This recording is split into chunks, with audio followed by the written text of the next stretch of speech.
Olá, eu me chamo Vi e você está no canal Eu Vi. Hoje nós vamos falar sobre como o Yuji Itadori não sofre com a solidão do mais forte. Eu não sei se falei certo. Enfim, é... uma coisa que recentemente muitos fãs de Jujutsu Kaisen dizem é como a solidão do mais forte está afetando o Yuji Itadori em Jujutsu Kaisen Módulo, uma continuação feita por Gege Akutami para explorar mais e estender o universo de Jujutsu Kaisen, além, é claro, de tornar Yuji Tatori como o personagem mais forte da história. Eu estou aqui para dizer que Yuji não sofre por essa solidão. Vale lembrar que isso é apenas uma opinião e uma forma de usar a filosofia e o próprio personagem para justificar. Então se inscreve, hype o vídeo, deixa o like e compartilha para ajudar esse youtuber iniciante que vos fala. E seja bem-vindo ao canal Eu Vi. Para começo de conversa, eu preciso explicar sobre o próprio Yuji. Ele é o protagonista de Jujutsu Kaisen, que infelizmente não recebe tanto protagonismo assim, mas começou a receber um pouco mais de atenção depois que o mangá acabou, com o Jujutsu Kaisen módulo, e também recebeu umas migalhas ali durante a batalha dos mais fortes contra o Sukuna. Itadori, que é o protagonista de Jujutsu Kaisen, é um dos personagens com melhor enredo e desenvolvimento de personalidade. Um dos protagonistas mais bem escritos quando se trata de filosofia, objetivos e sonhos. E eu não falo isso apenas por ele ser um dos meus protagonistas favoritos, senão o meu protagonista favorito, mas sim porque a forma como ele é bem escrito, extremamente sutil, e sua evolução sendo mínima com o passar do tempo, sem que você sinta uma evolução tão abrupta, é algo simplesmente cinema. Yuji não é um personagem que corre atrás dos seus sonhos ou grita seus objetivos para todos em volta. Pelo contrário, Yuji guarda isso para ele. O avô de Yuji pede para ele proteger os outros e viver cercado pelos que protegeu, e não morrer sozinho como ele morreu. Yuji guardou esse pedido para ele e buscou torná-lo real. Porém, ao ingerir o dedo de Ryomen Sukuna, ele se torna seu receptáculo. Como o foco do vídeo é o Yuji, eu vou tentar deixar todos os personagens de lado, principalmente o Gojo Sukuna. Agora, vamos para o primeiro tópico. Primeiro tópico: as escolhas. Se tornando receptáculo, Yuji recebe uma sentença marcada. Após comer todos os 20 dedos, Yuji seria morto, para que os dedos de Sukuna desaparecessem junto de seu corpo. Mas algo sempre me deixou um pouco pensativo. Durante o anime mangá, é que Yuji não parece se sentir mal com isso. É como se ele fosse desapegado à própria vida. E nisso prestei atenção. Yuji tinha uma vida antes de ser feiticeiro. Amigos, que quase morreram quando entraram em contato com maldições. E o avô dele, a pessoa mais importante de sua vida, havia acabado de morrer. Então, na minha concepção, Yuji não é bem desapegado ou não se importa com a própria vida, como meio que, entre aspas, dá a entender.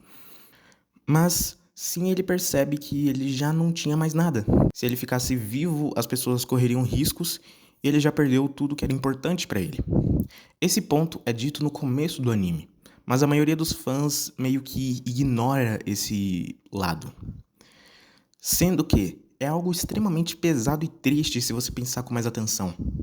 Então eu pergunto para você, se você fosse o receptáculo de Sukuna, você aceitaria morrer ou conseguiria viver carregando o pensamento de inúmeras maldições estarem surgindo por sua causa e matando pessoas inocentes? Você conseguiria se sentir bem e ter uma vida normal? E se não conseguisse e aceitasse morrer, você se sentiria bem sabendo que não deveria se aproximar das pessoas à sua volta, já que elas vão sofrer com a sua morte em breve? E você já está destinado a uma vida curta caçando maldições, até ser executado e todos apagarem seu nome? Entende o que eu digo? Independente do caminho que Yuji escolhesse, desde o primeiro episódio, desde o primeiro capítulo, desde o começo da obra, já deixava na nossa cara que a vida do Yuji não teria um final feliz. Vivendo ou morrendo, Yuji estava destinado a ficar sozinho, a sofrer com a culpa ou morrer como um ninguém, levando o Sukuna junto com ele.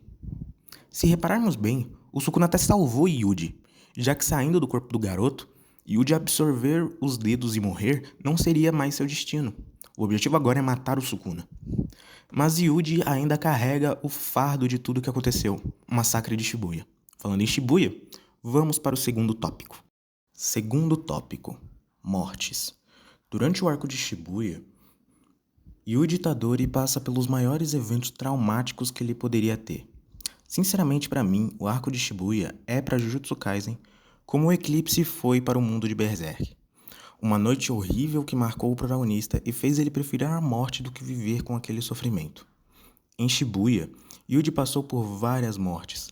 Além de sofrer com a morte de Junpei, Yuji busca vingança contra a maldição costurada.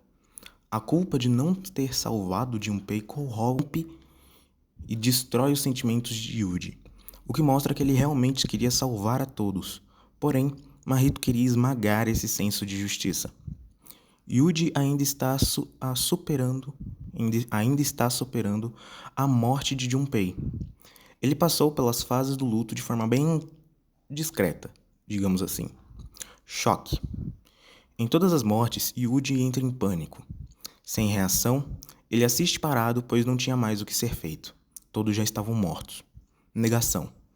Na do Junpei, Yuji nega o fim. Ele nega que Junpei foi transfigurado e não tem como salvar.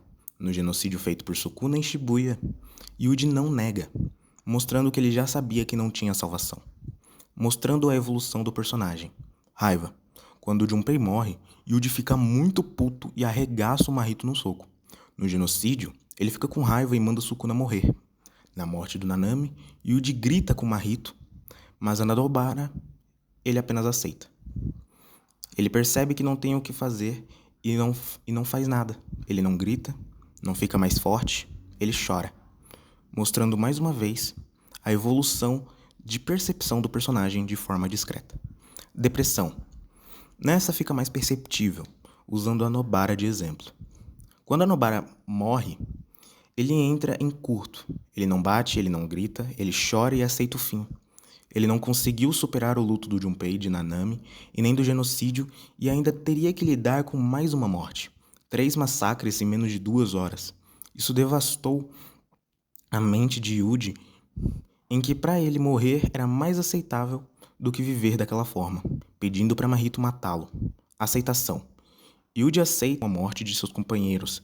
Ele já sabia que morte fazia parte. Como Yuta disse, nós não somos heróis, somos feiticeiros. O que mostra que a morte faz parte de quem eles são.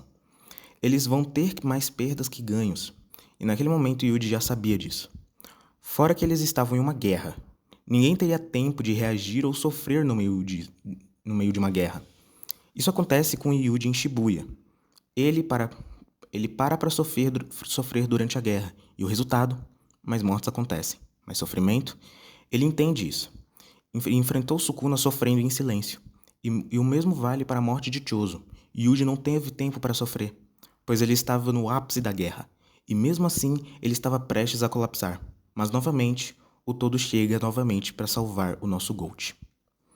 Passando agora para a sua dor, vamos falar sobre o Yuji, como Yuji virou o mais forte. E não sofre mais com isso. Eu pretendo fazer vídeos só falando sobre as perdas do Yuji de forma mais detalhada. E sobre a conversa final entre Yuji e Sukuna no domínio. Mas isso só vai acontecer se esse vídeo tiver uma boa repercussão por vocês. Último tópico. Falta de importância. Yuji no começo se vê como um herói.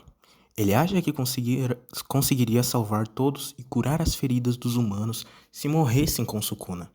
Shibuya, Yuji se vê como uma engrenagem, uma ferramenta para algo maior, alguém que não tem importância e nem tenha motivos para viver. Yuji mesmo fala, talvez daqui a 1000 anos, alguém ache uma motivação para tudo que eu fiz muitos anos depois que eu morrer. O diálogo com Mahito revela muito disso. Eu vou caçar você. Se você voltar, eu te mato de novo. E vou ficar matando maldições até enferrujar. Mostrando que ele realmente não tem mais propósito. Sukuna não era mais o foco. Yuji não ia mais morrer com Sukuna.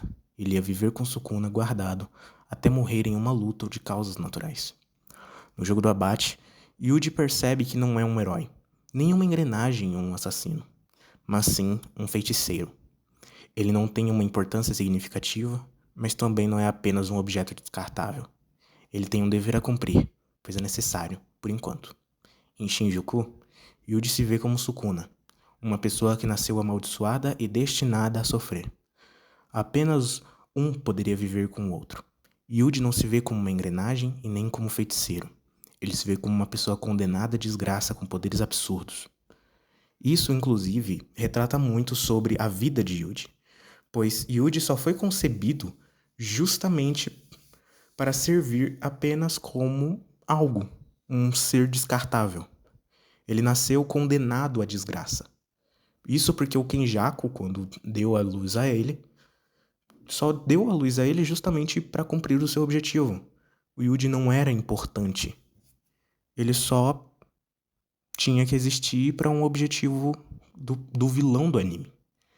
Ele não era algo importante, não era para ele ser importante. Quer dizer, de uma forma ou de outra ele seria importante, mas não de um jeito bom. Agora, em Mojuro, Yuji se vê como alguém inútil para a nova era. Ele diz, Yuji Itadori não é mais importante. Ou seja, ele se vê como uma figura que foi deixada para trás, onde todos avançaram no tempo. O mundo evoluiu e ele ficou, igual como era quando adolescente. O mundo superou o que aconteceu. O mundo seguiu em frente, enquanto Yuji ficou para trás, pois as cicatrizes do passado nunca vão sair dele, e ele sempre vai se lembrar do que aconteceu, e sempre vai se sentir culpado com isso. Além disso, sua imortalidade reflete, enquanto todos seguem em frente, Yuji fica. Então Yuji não sofre mais com a solidão em si, mas sim com a perda do que ele tinha. Gojo, Hajime e Sukuna se sentem sozinhos, pois eles nunca tiveram algo importante. Eles se sentem sozinhos por não terem uma conexão com alguém. Não terem alguém ao lado deles. Yuji é diferente. Ele não se sente sozinho por não ter uma conexão com alguém. Ele se sente culpado por ter perdido quem ele tinha uma conexão. Ele não sofre com a solidão. Ele sofre com a perda. É isso que diferencia o Yuji dos outros mais fortes. Yuji não sofre com a solidão do mais forte. Ele sofre com a perda de ter sido o único que sobreviveu. O próprio mangá Mojuro deixa isso claro, com a Nobara dizendo que o Yuji se afastou de todo mundo após a morte da Hana, uma das amigas deles. E já que o Megumi também já morreu e aparentemente todos os outros personagens também já infelizmente faleceram, tirando a Nobara até o momento que a gente sabe, então realmente não tem mais nada. O Yuji perdeu tudo. Ele não é sozinho por ser o mais forte. Ele é sozinho porque ele é o Yuji Itadori. Bem, acho que é isso. Se deixei algo faltando, se não entendeu ou quer que eu faça um vídeo que eu explique mais, coloca nos comentários. Hype o vídeo, por favor, eu suplico. Se inscrevam, comam água, bebam pão e obrigado.